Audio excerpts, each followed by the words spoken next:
अब हर बैंक को अपने ग्राहकों की शिकायतों को गंभीरता से लेना होगा। क्यों लेना होगा? क्योंकि आरबीआई ने बैंकों से कहा है कि ग्राहकों की शिकायतों को सवाल की श्रेणी में ना रखें कि उन्होंने कोई क्वेरी की है। क्वेरी नहीं है, शिकायत शिकायत है, आप उसको शिकायत की तरह ट्रीट कीजिए। अभी तक बैंक ग्राहकों की शिकायतों को सवाल के रूप में रखते थे, उस श्रेणी में डाल देते थे, उनके समाधान से बचते थे। लेकिन अब आरबीआई ने ऐसा ना करने को कहा है। आरबीआई का कहना है ऐसा करने से समस्या को समझने में मदद मिलेगी और उसके खिलाफ सही कदम भी उठाए जा सकेंगे जिससे कि शिकायतें कम हो। सर, ये किस तरह बैंक करते थे, कैसे ये सारा काम होता था, आरबीआई ने ऐसा क्यों किया?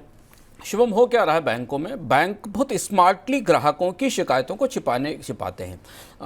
आपको याद होगा रिजर्व बैंक ने 2015 में एक ओम्बुड्समैन की या एक लोकपाल की व्यवस्था दी थी, जिसमें आप और हम तमाम जो सामान्य बैंक ग्राहक हैं वो किसी बैंक में मिलने वाली ख़राब सेवाओं के अगेंस्ट उस ओम्बुड्समैन में शिकायत कर सकते हैं और वो बैंक को भी शिकायत दे सकते हैं। बैंक उसे सवाल के तौर पर हैंडल करते थे। जैसे बैंक का नेटवर्क काम नहीं कर रहा है, भारत के बैंकों में बड़ी समस्या है आईटी नेटवर्क के काम ना करने की, खासतौर से सरकारी बैंकों में। जब बैंक के इसके खिलाफ शिकायत की जाती थी तो उसे वो क्वेरीज के तौर पर हैंडल करते थे कि बैंक के नेटवर्क में क्या समस्या है, इसके बारे में बताया जाए। अब रिजर्व बैंक ने बहुत स्पष्ट रूप से और इस बहाने बैंक बहुत सारी शिकायतों को छिपाते थे जो वास्तव में उनकी खराब सर्विसेज से आने वाली शिकायतें हैं, खासतौर से सरकारी बैंक और निजी बैंक दोनों मामलों में। अब रिजर्व बैंक ने स्पष्ट कर दिया है कि शिकायत को शिकायत माना जाए और शिकायत को शिकायत के तौर पर दर्ज किया जाए।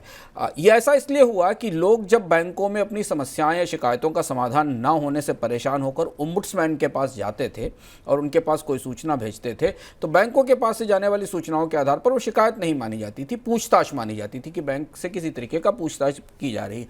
ये व्यवस्था बैंक के ग्राहकों के लिए बेहद ज़रूरी है और आप अगर बैंक के ग्राहक हैं होंगे ही तो आप इसे समझिए और अपने अधिकारों को समझिए। बैंक अगर आपको वास्तविक रूप से अच्छी सेवा नहीं दे रहा है, नेटवर्क खराब है, बैंक में काम आपका समय से नहीं हो रहा, तो शिकायत करने से बिल्कुल मत हिचकिए। शिकायत ज़रूर कीजिए आरबीआई को, ओम्बुड्समैन को, जिससे पता चल सके, क्योंकि अब वो रिकॉर्ड्स अवेलेबल हैं जिन रिकॉर्ड्स में आपकी शिकायत शायद दर्ज की जाएगी।